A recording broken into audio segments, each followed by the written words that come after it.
Ya, vamos a presentar fecundación y ciclo ovulatorio. El grupo está conformado por Michelle Arias, quienes hablan, Zaira Cheme, Trendy Naranjo, Lizeth Sánchez, Brian Guevara y Steven Paredes. La ovulación es el proceso del ciclo menstrual por el cual un folículo ovárico maduro libera un óvulo. El proceso de ovulación es controlado por el hipotálamo mediante la secreción de hormonas por el lóbulo anterior de la pituitaria. La hormona luteinizante o LH y la hormona estimuladora del folículo FSH son las que se liberan durante este proceso. El ciclo ovulatorio presenta tres fases: la fase folicular, la fase ovulatoria y la fase lútea. En la fase folicular vamos a encontrar que esta comienza el primer día del ciclo. Hay que tomar en cuenta que el ciclo puede ser de 28 a 45 días, dependiendo de la regulación que tenga cada mujer. Ya. En la fase folicular, el ciclo se entiende como fase folicular cuando inicia el desarrollo de folículos, es decir, cavidades en el ovario que se llenan de fluido, en el cual va a contener un óvulo no desarrollado que van a albergar al futuro óvulo. Para que se desarrollen los folículos, el organismo va a enviar una señal al cerebro para comenzar con la producción de la FSH. Estos folículos van a comenzar a crecer y van a producir estrógenos. En esta sección, de manera aleatoria, el folículo dominante va a madurar. Este va a alcanzar una medida de 20 micras. Después se romperá y se desarrollará y emigrará hacia la trompa de falopio. Yo les voy a hablar sobre la fase ovulatoria. El nivel de estrógeno en el organismo sigue aumentando, causando un rápido incremento de la LH. Ese aumento provoca la secreción de enzimas proteolíticas que degradan el tejido folicular, permitiendo que finalice el proceso de maduración del óvulo y su liberación, hecho conocido como ovulación. La ovulación suele producirse entre 24 y 36 horas después del aumento de la LH, por lo que la hormona luteinizante es un buen factor de medición del periodo de máxima fertilidad. Fase lútea. Tras la ovulación se inicia la fase lútea, donde se desarrolla el cuerpo lúteo, que durará hasta que se produzca un posible embarazo o la menstruación, iniciándose el siguiente ciclo. El óvulo, tras liberarse, viaja a través de la trompa de falopio hacia la matriz. Puede sobrevivir hasta 24 horas y los espermatozoides hasta 5 días en el interior del útero. Por lo tanto, los días previos a la ovulación y el propio día de la ovulación son los de máxima fertilidad y mayores probabilidades de embarazo. Tras la ovulación, el folículo comienza a contraerse, pero sigue produciendo progesterona y comienza a producir estrógeno con el fin de seguir preparando el útero para recibir al embrión. Si se produce la fecundación del óvulo y el embrión se implanta con éxito, el organismo comienza a producir la gonadotropina coriónica humana, conocida como la hormona del embarazo, que mantendrá el folículo activo. De esta manera seguirá produciendo estrógeno y progesterona para evitar que se desprenda el revestimiento del útero, hasta que la placenta sea lo más suficientemente madura para mantener el embarazo. Si no se produce la fecundación, el folículo se contrae, los niveles de estrógenos y progesterona disminuyen, provocando que el grueso revestimiento del útero se desprenda y se rompan los vasos sanguíneos, provocando una hemorragia, que es la menstruación. Por lo tanto, se puede concluir que en el ciclo ovárico existen dos fases importantes. En la fase folicular o en la producción de FSH se va a dar que el endometrio uterino va a entrar en una fase proliferativa, es decir, va a aumentar de grosor.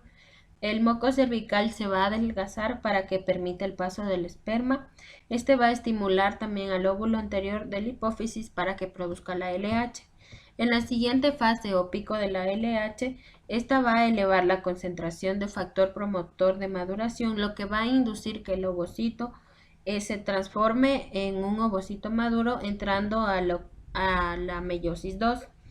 Este también va a estimular a la producción de progesterona, que es la que va a estimular a las células del estroma folicular, produciendo la luteiniciación o el cuerpo amarillo.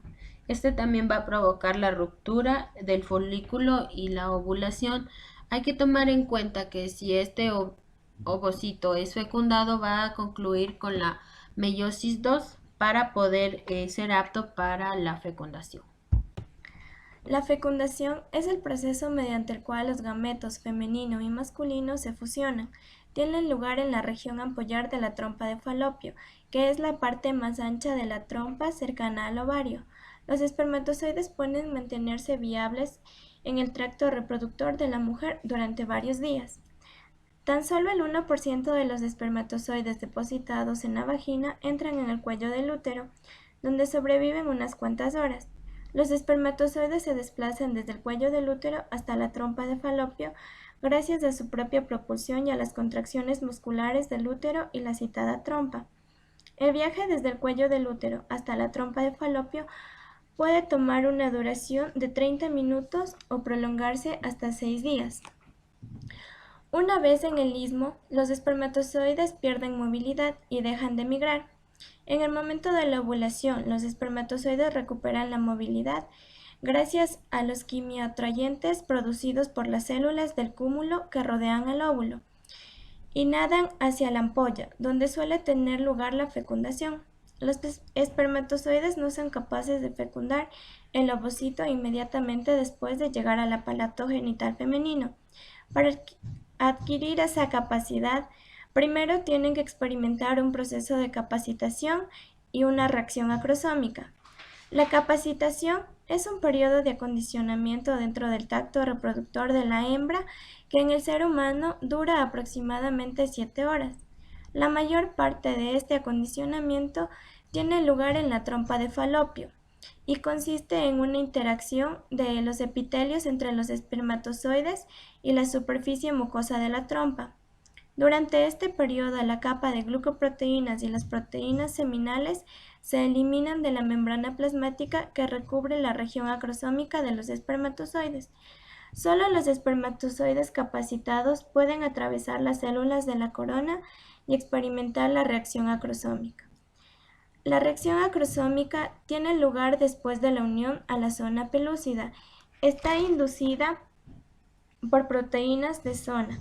La reacción culmina con la liberación de enzimas necesarias para penetrar la zona pelúcida, incluidas sustancias del tipo de la crosina y la tripsina. La fecundación tiene 3 fases. La primera es la penetración de la corona radiada, fase 2, penetración de la zona pelúcida y fase 3, fusión de las membranas celulares del espermatozoide y el ovocito. Fase 1. Penetración de la corona radiada. De los 200 a 300 millones de espermatozoides que normalmente se depositan en el aparato genital femenino, solamente unos 300 o 500 llegan al lugar de la fecundación. De ellos, solo uno fecundará al ovocito. Se cree que los demás ayudan a penetrar las barreras que protegen al gameto femenino. Los espermatozoides atraviesan las células de la corona radiada con libertad. Fase 2. Penetración de la zona pelúcida. Esta zona es una cubierta de glucoproteínas que envuelve al ovocito secundario, facilitando la unión del espermatozoide, a la vez que induce la reacción acrosómica. Tanto en la unión como en la reacción acrosómica participa el ligando ZP3, que es una proteína de zona. La liberación de las enzimas acrosómicas, acrosina, permite que los espermatozoides penetren la zona pelúcida y entren en contacto con la membrana plasmática del ovocito. Cuando la cabeza del espermatozoide establece contacto con la superficie del ovocito, la permeabilidad de la zona pelúcida se modifica Este contacto provoca la liberación de las enzimas lisosómicas de los gránulos corticales que recubren la membrana plasmática del ovocito. A su vez, estas enzimas alteran la propiedad de la zona pelúcida, reacción de zona, para evitar la penetración de otros espermatozoides que inactiven los receptores específicos de espermatozoides de su superficie. Se han encontrado varios espermatozoides sumergidos en la zona pelúcida, pero solo uno es capaz de penetrar al ovocito. Fase 3. Fusión de las membranas celulares del ovocito y el espermatozoide. La adhesión inicial del espermatozoide al ovocito está facilitada, en parte, por la interacción de las integrinas del ovocito y sus ligandos. Las desintegrinas del espermatozoide, después de adherirse las membranas plasmáticas del óvulo y del espermatozoide, se fusionan. Como la membrana plasmática que cubre al acrosoma desaparece durante la reacción acrosómica, en realidad la fusión se realiza entre la membrana del ovocito y la membrana que cubre la región posterior de la cabeza del espermatozoide. En el ser humano, tanto la cabeza como la cola del espermatozoide entra en el citoplasma del ovocito, pero la membrana plasmática es abandonada en la superficie del ovocito. En cuanto el espermatozoide entra en el ovocito, el óvulo responde de tres maneras. 1. Reacción de zona y reacción cortical. La liberación de los gránulos corticales del ovocito, que contienen enzimas lisosómicas, hace que la membrana del ovocito se vuelva impenetrable para otros espermatozoides. La estructura y la composición de la zona pelúcida se modifica para prevenir la unión y la penetración de otros espermatozoides. Esta reacción evita la poliespermia, que es la penetración de más de un espermatozoide dentro del ovocito. 2. Reanudación de la segunda división meiótica. El ovocito termina la segunda división meiótica exactamente después de la entrada del espermatozoide. Una de las células hijas que casi no recibe citoplasma se conoce como el segundo corpúsculo polar. La otra célula hija es el ovocito definitivo. Sus cromosomas son 22 más el cromosoma sexual. Se disponen en un núcleo conocido como pronúcleo femenino. 3. Activación metabólica del óvulo. El factor activador probablemente lo lleva el espermatozoide. La activación comprende los acontecimientos moleculares y las células inician asociados a las primeras etapas de la embriogénesis, mientras el espermatozoide sigue adelante hasta que se encuentra cerca del pronúcleo femenino. Su núcleo crece y forma el pronúcleo masculino.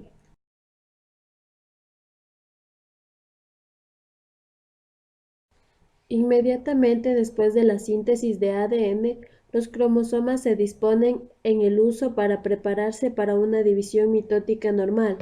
Los 23 cromosomas maternos y los 23 cromosomas paternos se dividen longitudinalmente por el centrómero y las cromátidas hermanas se desplazan hacia los polos opuestos, lo que proporciona a cada célula el cigoto del número diploide normal de cromosomas y ADN.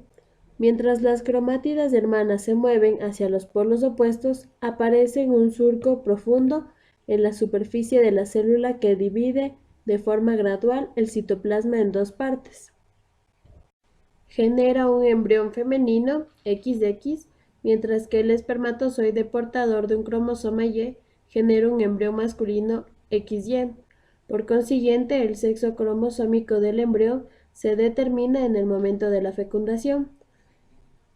Como inicio de la segmentación, si no tiene lugar la fecundación, el ovocito generalmente degenera 24 horas después de la ovulación. Segmentación. Una vez que el cigoto ha llegado a la fase de dos células, experimenta una serie de divisiones mitóticas que aumentan el número de células. Estas reciben el nombre de blastómeros. Hasta la fase de 8 células forman un grupo laxo. Después, en la tercera semana de división, los blastómeros se unen y forman una pelota compacta de células que se mantienen juntas. Ya. Aproximadamente a los 3 días después de la fecundación, forman una mórula de 16 células o blastómeros. La célula interna de la mórula es la masa celular interna y la que lo rodean compone la masa celular externa. Aproximadamente en el momento en que la mórula entra a la cavidad uterina, empieza a penetrar líquido dentro de los espacios intracelulares. Estos espacios confluyen y acaban formando la cavidad única llamada blastocele. En este momento se pasa a llamar blastocisto. Las células de la masa interna, ahora llamadas embrioblastos, se encuentran en un polo y las células de la masa celular externa se pasan a llamar trofoblasto. El útero en el momento de la implantación. La pared del útero está formada por 3 capas, el endometrio, miometrio y el perimetrio. Desde la pubertad, desde los 11 hasta los 13 años, hasta la menopausia, el endometrio experimenta cambios en ciclos de 28 días, cambios que están controlados por las hormonas del ovario. Durante estos ciclos menstruales, el endometrio uterino pasa por 3 estados: la fase proliferativa, la fase secretora y la fase menstrual. La fase proliferativa se inicia al finalizar la fase menstrual, está regulada por los estrógenos y corresponde con el crecimiento de los folículos ováricos, en respuesta a la progesterona producida por el cuerpo lúteo. La fase secretora se inicia aproximadamente 2 o 3 días después de la ovulación. Si no tiene lugar la fecundación, el endometrio se desprende, lo que marca el inicio de la fase menstrual. Si hay fecundación, el endometrio ayuda a la implantación y contribuye a la formación de la placenta. Cuando la gestación está más avanzada, la placenta asume el papel de productor de hormonas y el cuerpo lúteo degenera. El momento de la implantación, la mucosa del útero se encuentra en la fase secretora. Durante ese tiempo, las arterias y las glándulas uterinas se desarrollan y hacen que el tejido se vuelva nutrido. Esto permite reconocer 3 capas o estratos distintos en el endometrio: un estrato compacto, un estrato esponjoso y un estrato basal. Normalmente el blastocito humano se implanta en el endometrio de la pared anterior o posterior del cuerpo uterino, donde se incrusta entre las aberturas de las glándulas. Si el ovocito no es fecundado, las vénulas y los espacios sinusoides se van compactando gradualmente con células sanguíneas y se observa una extensa diapedesis de la sangre dentro del tejido. Cuando se inicia la fase menstrual, la sangre escapa de las arterias superficiales y se desprenden en pequeños fragmentos de estroma y glándulas. Durante los 3 o 4 días siguientes, los estratos esponjosos y compactos son expulsados del útero, siendo el estrato basal la única parte del endometrio que se conserva. Durante la fase proliferativa, este estrato, que está irrigado por sus propias arterias, funciona como capa regeneradora y construye las glándulas y las arterias.